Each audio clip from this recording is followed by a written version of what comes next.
Most nights, the sea sounds familiar, a hymn of waves and wind, punctuated only by the steady pulse of my lighthouse's beam. But tonight, as I leaned into the glass, trying to chase away a creeping sense of dread, I caught sight of something torn and twisted on the rocks below, a shipwreck I'd never seen before, yet recognized instantly. I should mention, I keep a journal for the little oddities I notice. Last night, I found a second journal tucked beneath my bed, its pages inked with the date, tomorrow. And the final entry detailed my own death, in a shipwreck that matched the one now glistening under my light. I couldn't tear my eyes away from the wreck. The hull was snapped in half like a broken wishbone, the letters on its stern faded but unmistakable, Perseverance. That's my ship. Or rather, it's the ship I steer every fortnight to fetch supplies from the mainland. I know every plank, every scrape of that vessel, but I'd left her tied safely in the harbor.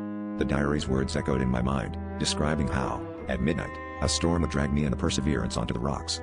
How I would claw at the waves, lungs burning, as the lighthouse, my lighthouse, watched. As midnight crept closer, the wind began to howl, carrying the briny tang of an oncoming gale. My hands trembled as I read and reread the diary's final lines, hoping to spot a clue or loophole. But the script was resolute, unfolding a sequence of knocks at the door, my own frantic dash to the harbor, the irresistible pull to board Perseverance despite the storm. I barricaded myself inside the lantern room, refusing to leave, even as the knocks began in earnest. First soft, then urgent, echoing precisely as the diary described. I pressed myself against the cold glass, heart hammering, and saw a figure stumbling up the cliffs, a soaked, desperate version of myself, screaming for help.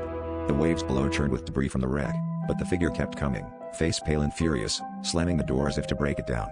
Tomorrow's date is already written, and through the glass, I watch myself die again and again, the lighthouse beam sweeping over the rocks, illuminating the inevitable. No matter how I fight, I am both the keeper and the wreck. And the sea, patient, waits for me to step into the story it's already told.